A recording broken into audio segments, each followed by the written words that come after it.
नमस्कार. मी वास्तुतज्ञ संजय पाटील.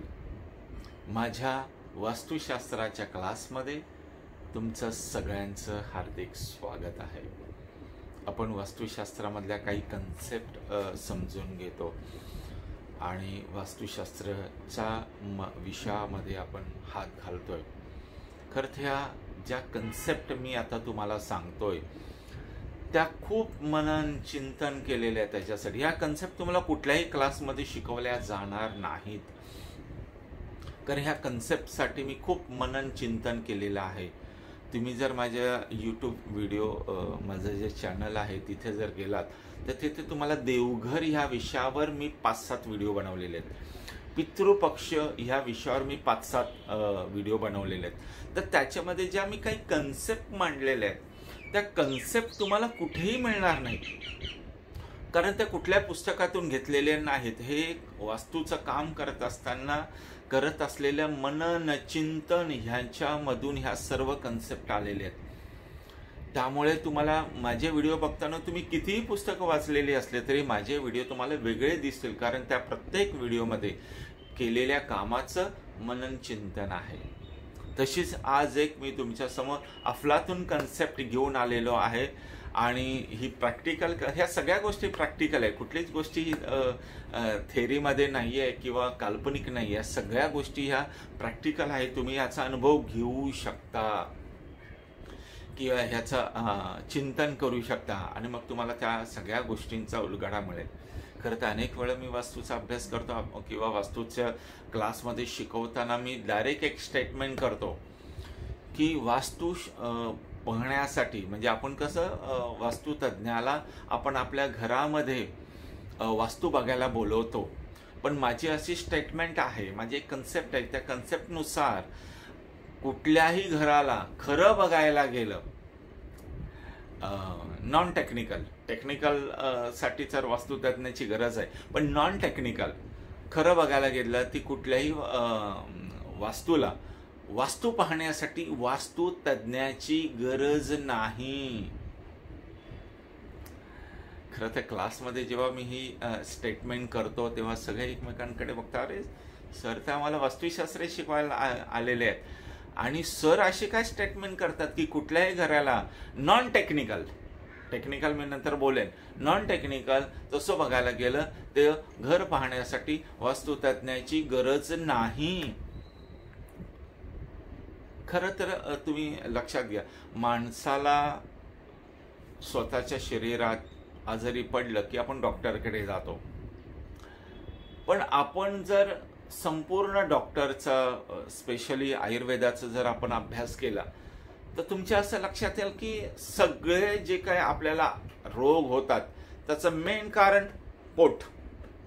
मेन कारण पोट. तुम्ही काय खाता, सकाळी काय खाता, दुपारी काय खाता, संध्याकाळी काय खाता, काय पिता, दूध पिता, पाणी पिता, आणखीन काय पेय पिता, cold drinks, soft drinks, wines, beer, काय काय पिता, काय म्हणजे काय खाता आणि काय पिता, म्हणजे ह्या सगळ्या गोष्टी कशाशी निगडीत आहे, पोटाशी निगडीत आहे. त्यामुळे आयुर्वेदामध्ये सांगितलं तुमचं पोट जेवढं स्वच्छ असेल, तुमचं पोट जेवढं साफ असेल तेवढे आजार तुमच्यापासून दूर होईल. म्हणजे तुम्ही धरून चाला. जर आपल्याला, आणि बरं प्रत्येकाचे आहार विहार वेगळे आहेत, प्रत्येकाची शरीर प्रकृती वेगळी आहे. मला एखादा आहार जमेल तो दुसऱ्याला जमणार नाही, तिसऱ्याला जमेल तो चौथ्याला नाही जमणार. मला एक नुसतं कलिंगड खाल्लं तर मला सर्दी होऊ शकते, दुसऱ्याला 10 कलिंगड खाल्ले तर सर्दी नाही होणार. म्हणजे प्रत्येकाचा आहार विहार वेगळा आहे. त्यामुळे आयुर्वेदाने जसं सांगितल्यानुसार माझ्या पोटामध्ये मी काय खातो, जर मी माझ्या शरीराला पोषक तत्व असलेले किंवा माझ्या शरीराला पोषक असलेले किंवा अनुरूप असलेले, माझ्या शरीराला मॅच होणारे जर मी खाणं खाल्लं तर आणि ते जर व्यवस्थित पचलं तर माझ्या शरीरापासून आजार दूर होतील. म्हणजे खरं बघायला गेलं जे आपण 2 महिन्याला, 4 महिन्याला, कोणी 15 दिवसांनी आजारी पडतं, कोणी 4-4 महिने आजारी पडतं, कोणी 2-2, 3-3 वर्ष आजारी पडत नाही. आणि हे जे काय आजारी पडल्यावर आपल्याला डॉक्टरकडे जावं लागतं, त्या डॉक्टरकडे जाण्याची आपल्याला गरज भासणार नाही. मग काय करायचं, नॉर्मली आपण शरीरशास्त्राचा अभ्यास केला तर 2 गोष्टी बघतो आपण, युरिन आणि सकाळचं असलेलं टॉयलेट. युरिनचा कलर, अर्थात हा वैद्यकीय अभ्यासाचा विषय, मी थोडंसं कल्पना देतो तुम्हाला. सकाळी होत असलेली टॉयलेट, आता काय झालेलं आहे, आपल्याकडे सगळे वेस्टर्न टॉयलेट आलेली असल्यामुळे आपल्याला काहीच समजत नाही की हे जे काय दिवसभर मी काय काल खाल्लंय आणि आज जे काय मी बाहेर करतोय ते कसं आहे, काय आहे, त्याचा कलर काय आहे, ते काय दिसतं, त्याच्यामध्ये काय पडतं. पूर्वी कसं इंडियन टॉयलेट असायचे ते बघायला मिळायचं, बघायची माणसं. वेस्टर्न टॉयलेटमुळे काहीच नाही.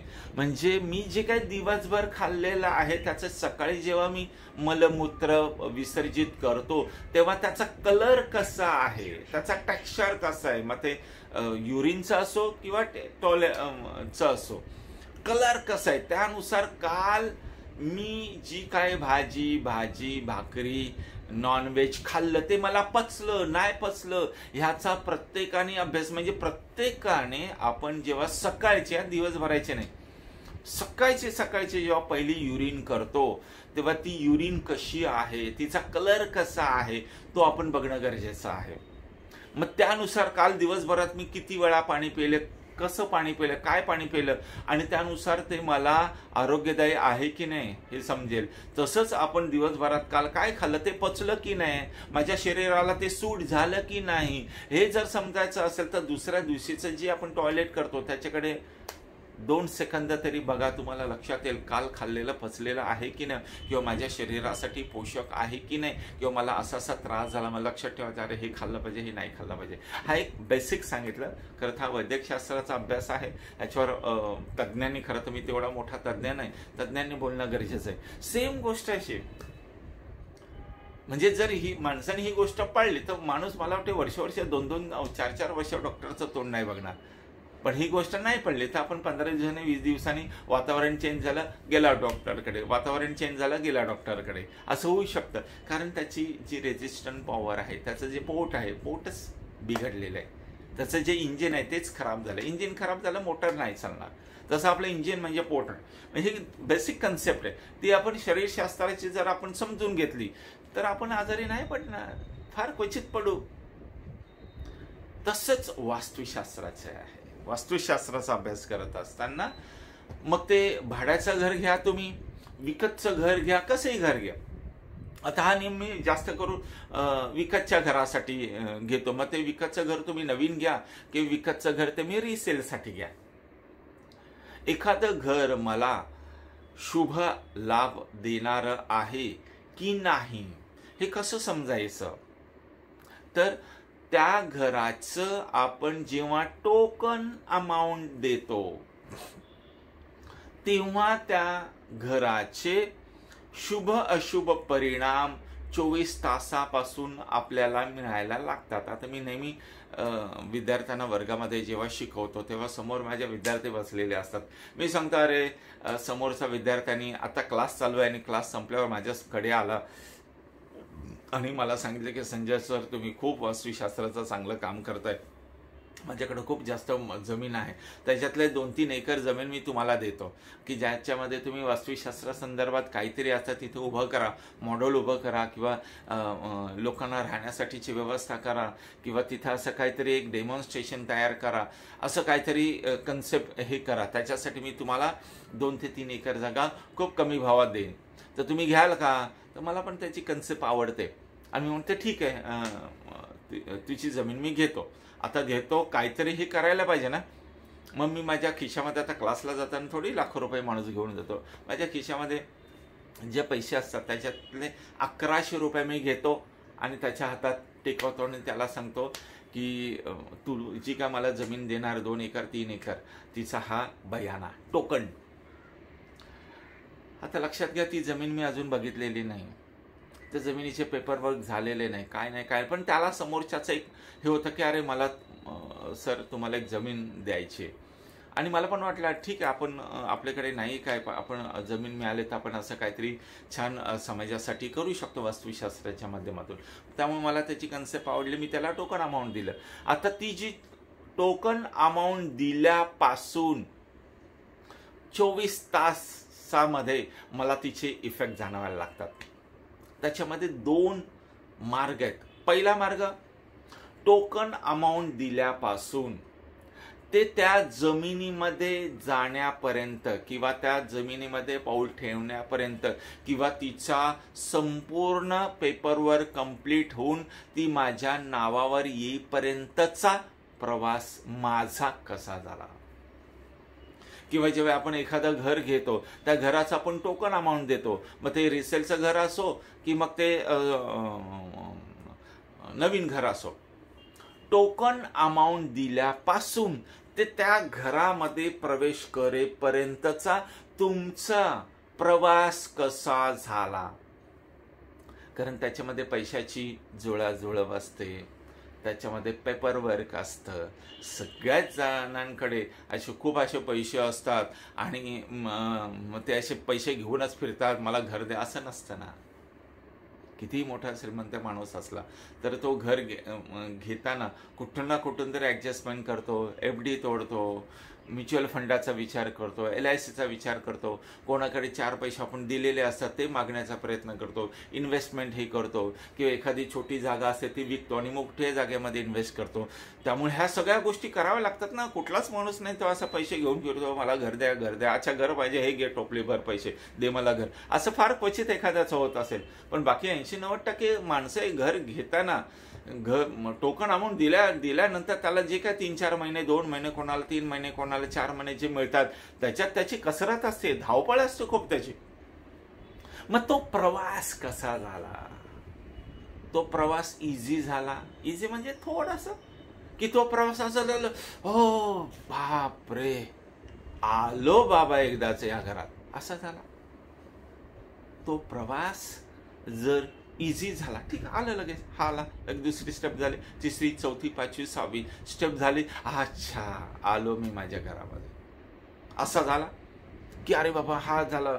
मग याला पैसे देणार होता तो बोलला नाही, आता 15 दिवस नाही. मग त्याच्या आईला प्रॉब्लेम झाला, मग तो दवाखान्यात झाला. मग तिसऱ्याकडे गेला तर तो तिथे नव्हता, मग तो वाद घालायला लागला. भावाकडे पैसे होते, तो भाऊ माझ्याशी वाद घालायला लागला.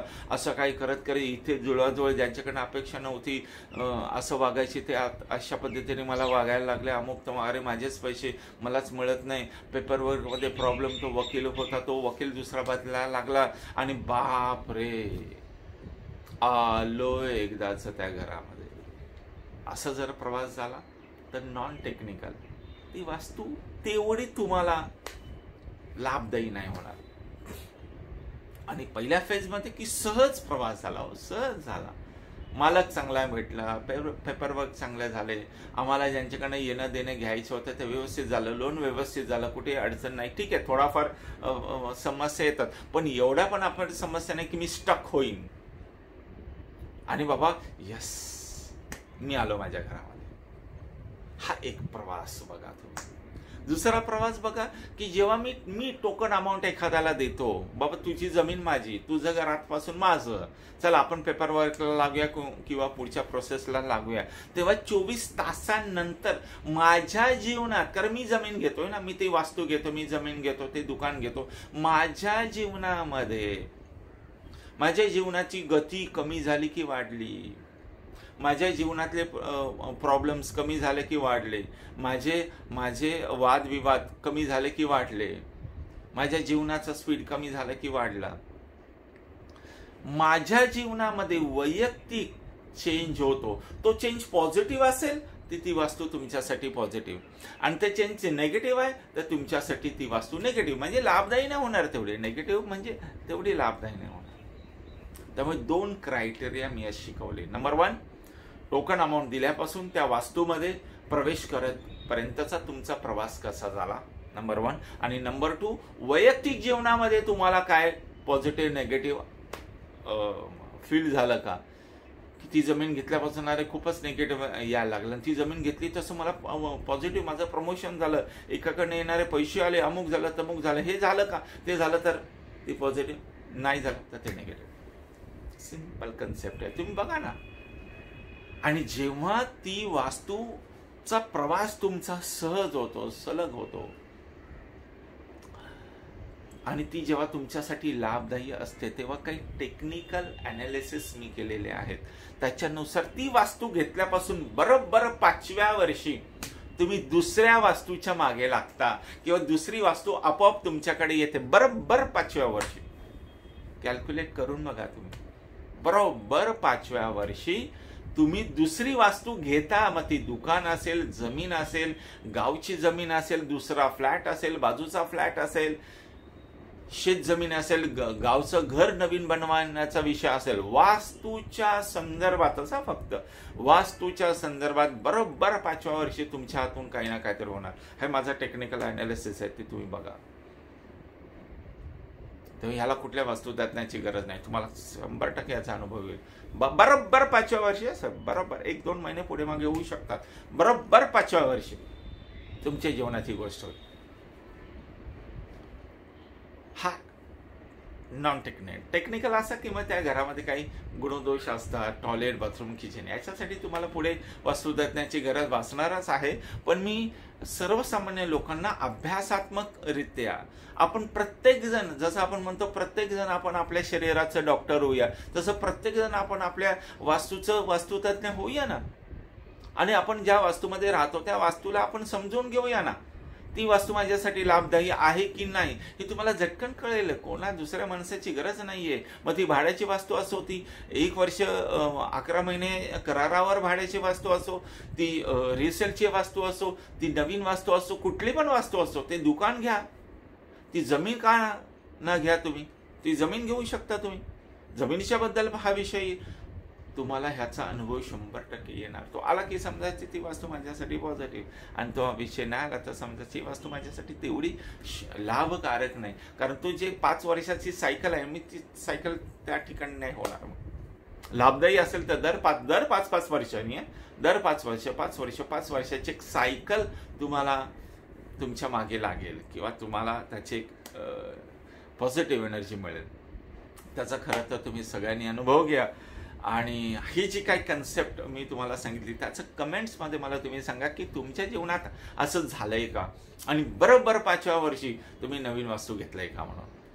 तर जरूर ह्या कन्सेप्टबद्दल मला तुम्ही कल्पना द्या. तोपर्यंत माझं जे चॅनल आहे त्या चॅनलला सबस्क्राईब करा आणि या व्हिडिओला लाईक करा, तुम्ही शेअर करा. आणि ज्यांना कोणाला वास्तूचा क्लास करायचा, वास्तू शिकायचे, त्यांनी माझ्याशी संपर्क साधा आणि वास्तूचा क्लास तुम्ही करून तुम्ही चांगल्या पद्धतीने वास्तुतज्ञ होऊ शकता. तोपर्यंत नमस्कार आणि धन्यवाद.